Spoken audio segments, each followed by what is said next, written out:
13টা test এখানে হয়েছে, বাকি টেস্টগুলো দালালদের যোগ সাজসে বিভিন্ন ক্লিনিক এবং ডায়াগনস্টিক সেন্টারে হয়েছে। দালালদের দৌরাত্ম্য রয়েছে একথা নিঃসন্দেহে বলা যায়।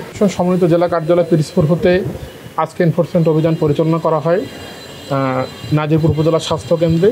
এখানে আমরা প্রায় 1 ঘন্টার মতো রেকি করেছি এবং পরিস্থিতি পর্যবেক্ষণ করেছি। এরপরে আমরা এখান থেকে তথ্য নিলাম যে আজকে সেবা গ্রহণকারী রোগীর সংখ্যা প্রায় 252, সেখানে টেস্ট হয়েছে মাত্র 13টা, যেটা আসলে কোনোভাবেই প্রত্যাশিত না।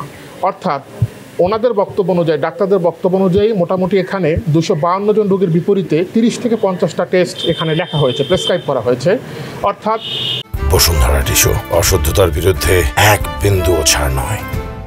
13টা টেস্ট এখানে হয়েছে, বাকি টেস্টগুলো দালালদের যোগ সাজসে বিভিন্ন ক্লিনিক এবং ডায়াগনস্টিক সেন্টারে হয়েছে।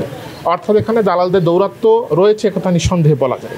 পাশাপাশি আজকে আমরা হাসপাতালের স্টোর রুম পরিদর্শন করেছি। সেখানে দৈবচনের ভিত্তিতে একটা আইটেম আমরা, যেহেতু সবগুলো চেক করা সম্ভব না, আমরা হাইড্রোকর্টিসন যেটা ইঞ্জেকশন, এটা আমরা স্টক রেজিস্টারের সাথে যাচাই করে দেখেছি। সেখানে স্টক রেজিস্টার অবশিষ্ট ছিল 1466টা এবং আমরা সেই 1466টাই স্টক রেজিস্টারে আমরা স্টক রেজিস্টারের সাথে মিলিয়ে আমরা সরজমিনে ফিজিক্যাল ভেরিফিকেশন আমরা পেয়েছি। পাশাপাশি এখানে ওনাদের জনবল কিছুটা কম থাকায় বিভিন্ন ওয়ার্ডে আমরা যেটা দেখেছি যে স্টক রেজিস্টারগুলো আপডেট করা হচ্ছে না। কিছু কিছু জায়গায় আমরা দেখলাম যে গত 3/3/2025 তারিখ পর্যন্ত আপডেট করা আছে, এরপরে আপডেট করা হয়নি। আবার কিছু কিছু জায়গায় দেখলাম 31/12/2024 তারিখ পর্যন্ত আপডেট করা আছে, এরপর আর আপডেট বা তথ্য এন্ট্রি দেওয়া হয়নি। এই সব ঘাটতি আমরা অনিয়ম আমরা দেখেছি।